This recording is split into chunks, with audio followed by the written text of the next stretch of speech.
em algum lugar nos Pirineus Ocidentais, bem na fronteira. Entre a Espanha e a França existe uma língua, sendo falado hoje que não tem parentes conhecidos em nenhum lugar da Terra, sequer um.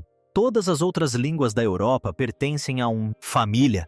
Compartilham ancestrais, trocam gramática, repetem os mesmos ensinamentos ao longo de séculos de migração e conquista. Mas essa língua é completamente independente. Sempre foi assim. Cientistas e linguistas têm estudado o assunto há algum tempo. Gerações puxando suas bordas, buscando fio condutor que o liga a algo familiar. Eles nunca encontraram nenhum. Então a análise de DNA antigo mudou tudo. Quando os pesquisadores alimentaram milhares de anos de pré-história, ao inserir dados genéticos na equação, surge a imagem que o que surgiu foi extraordinário. A língua basca não sobreviveu por acaso. Sobreviveu devido a uma série de eventos. Remontando a 10 mil anos, eventos que silenciosamente moldou uma das histórias mais notáveis em toda a história da humanidade. Isto é o que a ciência finalmente revelou. Fique em qualquer lugar do País Basco e escute. A oeste, espanhóis. A leste, os franceses. Atravesse a fronteira em qualquer direção. E você encontrarão línguas românicas, descendentes do latim, primas uns dos outros, parte do vasto Indo, família europeia que se estende de Portugal a todo o caminho para o subcontinente indiano. Então volte, porque o que você ouve no País Basco não pertence a nada disso. Nunca aconteceu. A língua basca, conhecida pelos seus falantes como euskara, é o que os linguistas chamam de esse termo. Parece técnico, mas seu significado é simples e impressionante. Significa que a língua não tem parentes conhecidos. Sem língua materna, sem línguas irmãs, sem distância. Primos enterrados em algum canto esquecido do registro linguístico. Toda tentativa de conectá-lo a outro idioma, a família falhou. Ela se ergue completamente isolada, cercada por todos os lados. Em termos de línguas, não compartilha nada de fundamental com as quais se relaciona. Isso não deveria acontecer. As línguas normalmente não existem isoladamente. Eles tomam emprestado, eles se fundem, eles evoluem a partir do que compartilham. Ancestrer. Toda a disciplina da linguística histórica é construída com base no princípio de que as línguas são relacionadas que, se você voltar o suficiente no tempo, encontrará a raiz comum.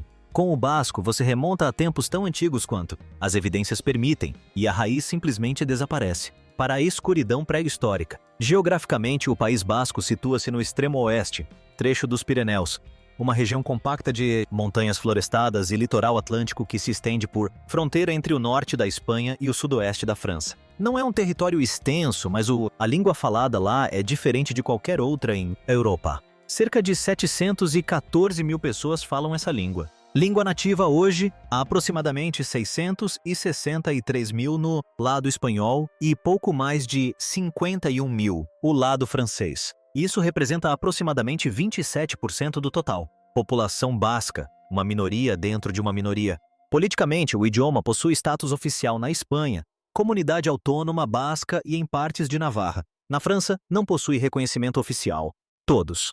Em outras palavras, existe a margem de dois estados-nação modernos lutando pela sobrevivência em um mundo que não foi projetado com tenha isso em mente. Mas eis o que torna a situação basca tão peculiar. Verdadeiramente diferente de qualquer outro mistério linguístico na Terra. Esta não é uma língua que foi recentemente separado de sua família por algum acidente histórico. Esta é uma linguagem que parece ter, possivelmente ficou sozinho por um período extraordinariamente longo. Desde antes do mundo como o conhecemos, começou a tomar forma. Como é que uma língua como essa sobrevive? E mais importante ainda, de onde veio? Em primeiro lugar, a resposta, como se viu, estava enterrada. Não em textos antigos, mas em ossos antigos. Antes que os laboratórios de DNA se envolvessem, historiadores e os linguistas tinham apenas uma ferramenta à sua disposição: o registro escrito. E o registro escrito, quando se trata de a língua basca, se esgota muito rapidamente. O que os estudiosos puderam afirmar com segurança é o seguinte: o basco descende de uma língua antiga chamada aquitana, falado na região dos Pirineus durante o período romano. Sabemos disso por causa de inscrições e nomes de pessoas e divindades esculpidas em pedra por toda parte. Atualmente, abrange o sul da França e o norte da Espanha. Essas inscrições compartilham raízes reconhecíveis com o basco moderno.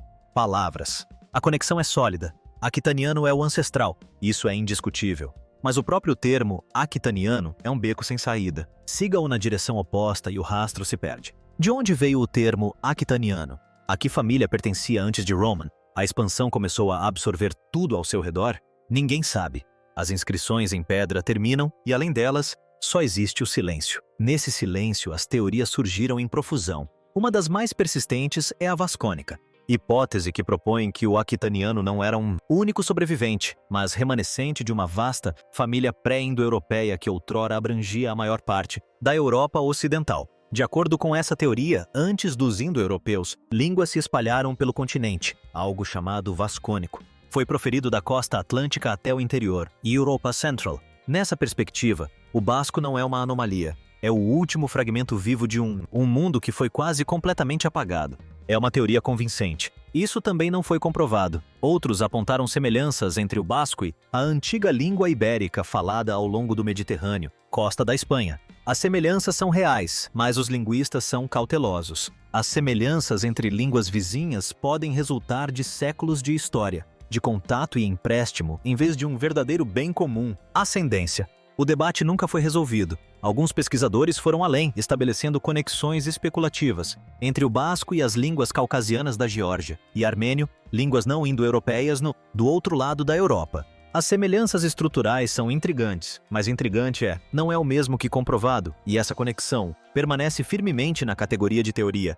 Entretanto, o próprio povo basco estava vivendo aquela época do ano, uma história que oferecia suas próprias pistas. Durante séculos, seu terreno montanhoso serviu como barreira natural, mantendo invasores e influências externas afastadas. À distância de um braço, o latim chegou, como acontecia em todos os lugares, e deixou sua marca no vocabulário basco. As línguas românicas emprestaram e foram emprestadas de diversas origens. O período medieval, mas o núcleo do idioma mantido. Em seguida veio Francisco Franco. Em 1939, seu regime proibiu o ensino do basco nas escolas, da vida pública da mídia. Uma geração cresceu isolada de sua família. Idioma próprio. As teorias antigas não conseguiam explicar a sobrevivência, mas a nova ciência estava prestes a tentar. Durante décadas, a origem do povo basco e a sua língua era uma questão que a linguística sozinho não poderia responder. Os registros escritos haviam se esgotado. As teorias se multiplicaram sem chegar a uma conclusão. Então surgiu uma disciplina científica completamente diferente, e não veio de mãos vazias. A análise de DNA antigo é exatamente o que o nome indica. Como? Cientistas extraem material genético dos restos mortais de pessoas que morreram centenas ou milhares de anos atrás. Eles sequenciam esse material e o comparam com outros, genomas antigos e modernos, e construíram uma imagem de quem eram essas pessoas, onde elas estavam, de onde vieram e como estavam relacionados às populações que vivem hoje. Em todos os sentidos relevantes, um processo biológico, máquina do tempo. E quando os pesquisadores voltaram sua atenção para a questão de origem basca, os resultados foram extraordinários. A principal conclusão pode ser enunciada de forma simples, até mesmo, embora a ciência por trás disso seja tudo menos isso, simples. O povo basco não é uma anomalia misteriosa, que apareceu do nada. Eles são descendentes diretos de dois ancestrais. Populações que se sobrepunham umas às outras na Península à Turquia, a partir de cerca de 8.000 anos atrás. Esses dois grupos se encontraram, se misturaram e se estabeleceram na Península Ibérica. Especificamente na região basca, algo aconteceu que não ocorreu na mesma medida em quase nenhum outro lugar da Europa. Eles foram deixados em paz. Esse isolamento é a chave para tudo. Enquanto as populações em todo o resto do continente continuaram a migrar e a se misturar ao longo dos milênios subsequentes, os povos que viviam nos Pirineus e arredores sofreram muito menos com essa ruptura. Seu perfil genético se estabilizou. E, crucialmente, sua língua também se estabilizou. Essa descoberta reformula todo o mistério. A língua basca não sobreviveu por ser, de alguma forma, excepcionalmente resiliente ou protegida apenas pela geografia, embora a geografia certamente tenha desempenhado um papel importante. Sobreviveu porque as pessoas que a carregavam eram elas próprias, uma população sobrevivente. Uma população que habitava aquela região de diversas formas há um tempo extraordinariamente longo, possivelmente desde 10.000 anos. Esse número merece um momento de reflexão. 10.000 anos. Enquanto impérios surgiam e desabavam, enquanto línguas se espalhavam pelos continentes e desapareciam novamente, enquanto todo o mundo conhecido se transformava a ponto de ficar irreconhecível, algo nos Pirineus resistiu. O povo resistiu. A língua resistiu. E agora, pela primeira vez, a ciência pode nos dizer por quê. Mas a história ainda não terminou. Porque a genética revela algo ainda mais específico sobre como exatamente essa sobrevivência foi possível. Há cerca de 5.000 anos, algo dramático aconteceu na Europa. Uma população de pastores nômades da estepe pôntica, as vastas pradarias que se estendem ao norte do Mar Negro, começou a migrar para o oeste em números enormes. Esses eram os Yamnaya, e eles não apenas migraram, eles transformaram o continente. Em poucos milhares de anos, os Yamnaya e seus descendentes espalharam seus genes, sua cultura e seus idiomas por grande parte da Europa. A família linguística indo-europeia, que hoje inclui o inglês, o espanhol, o francês, o alemão, o russo e dezenas de outras línguas, quase certamente remonta a essa expansão. Para onde quer que os Yamnaya fossem, as populações que já ali viviam eram absorvidas, deslocadas ou geneticamente subjugadas. Os caçadores-coletores e os primeiros agricultores que construíram as primeiras civilizações da Europa deixaram para trás monumentos de pedra, mas suas línguas, com uma exceção extraordinária, desapareceram por completo. Essa exceção foi a região basca. Estudos de DNA antigo comparando bascos modernos com seus vizinhos espanhóis e franceses produziram uma descoberta tão clara quanto notável.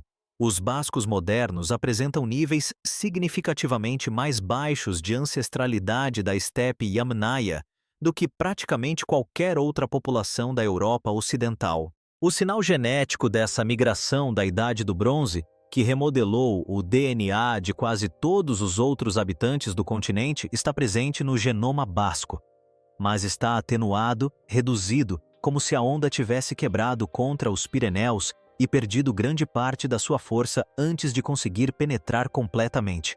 Isso não é apenas uma curiosidade genética interessante, é a explicação biológica para a sobrevivência da linguagem. Os povos que mantiveram seus genes relativamente separados também preservaram sua língua. Quando uma população é absorvida por um grupo maior, ela normalmente adota o idioma desse grupo em poucas gerações. Isso aconteceu repetidamente ao longo da história da humanidade. Mas quando uma população mantém sua continuidade genética, ela tende a manter também sua continuidade linguística. A região basca conseguiu ambas as coisas. A geografia tornou isso possível. Os Pirineus não são apenas um cenário pitoresco. São uma das barreiras naturais mais formidáveis da Europa, uma muralha de picos e vales profundos que canalizou a migração ao redor, em vez de através do coração do País Basco. Os migrantes das estepes que inundaram o resto do continente encontraram rotas mais fáceis. As comunidades dos Pirineus não ficaram intocadas, mas foram afetadas muito menos do que em quase qualquer outro lugar. O que sobreviveu como resultado não foi simplesmente uma língua. É um sistema gramatical e fonológico que preserva, de forma viva, a lógica linguística de um mundo pré-indo-europeu. Um mundo que existiu em grande parte da Europa antes da expansão Yamnaya o ter apagado.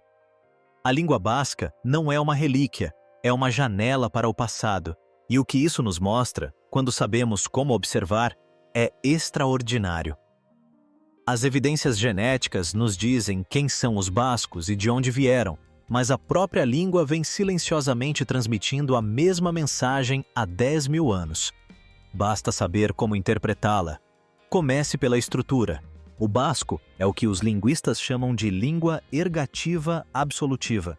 Isso significa que sua estrutura de frases é diferente de qualquer outra língua da família indo-europeia. Em inglês e em todas as línguas indo-europeias, o sujeito de uma frase é tratado da mesma forma, independentemente de o verbo ter ou não um objeto direto. O homem caminhou. O homem viu a criança. Em ambos os casos, o homem é o sujeito, e a gramática o trata de forma idêntica. O basco não funciona dessa maneira.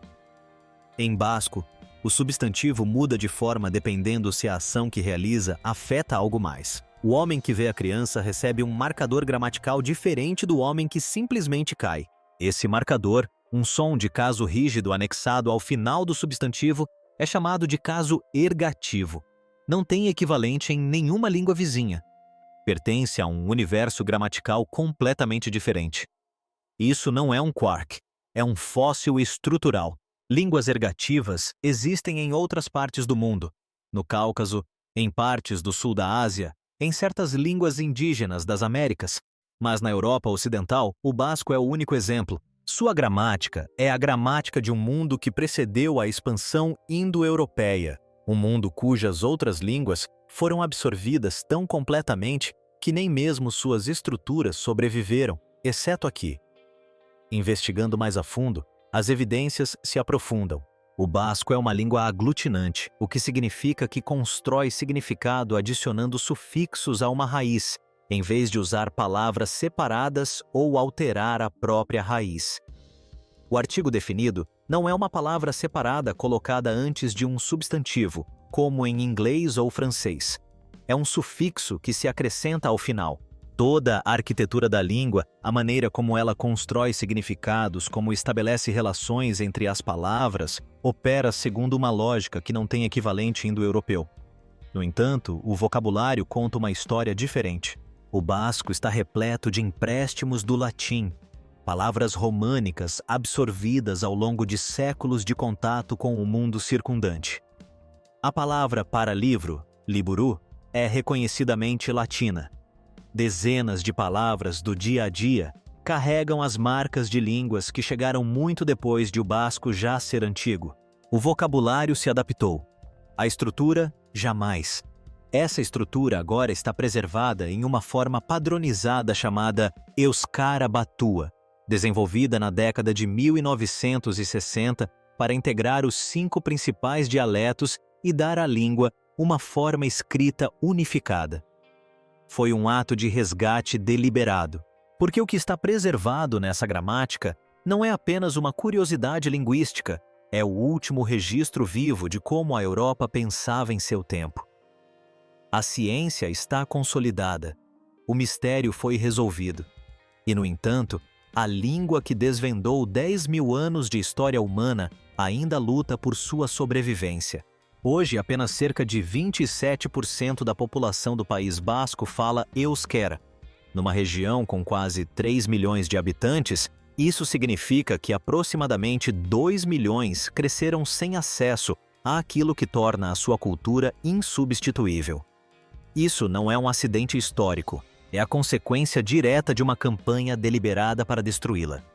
A supressão da língua basca por Francisco Franco, iniciada em 1939, não matou o euskara, mas chegou mais perto do que qualquer coisa que os 10 milênios anteriores tivessem conseguido. Toda uma geração foi privada do idioma nas escolas, nos espaços públicos e na mídia.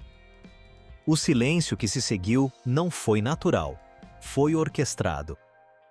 Quando o controle de Franco começou a afrouxar na década de 1960, o esforço de recuperação teve início. As escolas de língua basca, conhecidas como Ekastolak, voltaram a funcionar. A língua padronizada euskara, Batua foi desenvolvida pela Academia da Língua Basca para dar aos dialetos fragmentados uma forma escrita comum e um futuro compartilhado. Os governos regionais do lado espanhol começaram a promover ativamente o euskera, financiando programas educacionais, apoiando a mídia em língua basca e integrando-o às instituições públicas. Os resultados foram reais. O número de falantes estabilizou e, em algumas áreas, aumentou. Entre as gerações mais jovens da comunidade autônoma basca, as taxas de fluência são significativamente mais altas do que a média regional, mas recuperação não é sinônimo de segurança. No lado francês da fronteira, o euskara não possui qualquer status oficial. Não existem programas de imersão financiados pelo governo, nem proteções legais, nem apoio institucional comparável ao que existe em Espanha. Os 51 mil falantes de basco francês estão praticamente por conta própria, e a perda da língua não se manifesta de forma evidente. Isso acontece silenciosamente, geração após geração, à medida que as crianças crescem escolhendo a língua que oferece mais oportunidades em vez da língua de seus ancestrais. As consequências vão muito além do País Basco. Se o euskara desaparecer, a humanidade perde algo que não pode ser reconstruído ou recuperado. Não um dialeto, não uma variação regional de algo maior, mas a única voz sobrevivente de um mundo linguístico que outrora se estendia por toda a Europa pré-glacial. Cada livro de gramática, cada estudo de DNA antigo, cada sítio arqueológico cuidadosamente escavado nos Pirineus pode nos dizer como era aquele mundo visto de fora. Só o basco pode expressá-lo de dentro. As descobertas de DNA deram à língua basca uma história de origem à altura de sua singularidade. 10.000 anos de continuidade, inscritos tanto no genoma quanto na gramática de um povo que simplesmente se recusou a desaparecer. Se essa recusa vai continuar ou não, já não é uma questão de história antiga. É uma questão que está sendo respondida agora em salas de aula, cozinhas e conversas por todos os Pirineus. 10.000 anos é um número quase impossível de assimilar. Impérios que pareciam permanentes se dissolveram em poucos séculos. Línguas que outrora dominaram continentes são hoje conhecidas apenas por especialistas. E, no entanto, em uma pequena faixa de montanhas entre a Espanha e a França, algo perdurou. Não porque fosse protegida pelo poder, pelo prestígio ou pela máquina estatal, mas porque o povo que a carregava, genética e culturalmente, simplesmente nunca a abandonou por completo. As descobertas do DNA não desmistificaram a língua basca, tornaram-na ainda mais surpreendente. Porque agora sabemos que o que sobreviveu nos Pirineus não é uma curiosidade ou um acidente. É o último eco vivo de um mundo que existiu antes do mundo que conhecemos. Uma memória gramatical que remonta à Idade da Pedra, ainda falada, ainda ensinada, ainda debatida tanto em aldeias nas montanhas quanto em apartamentos na cidade. A questão nunca foi de onde veio o Euskara. A questão é se merecemos preservá-lo.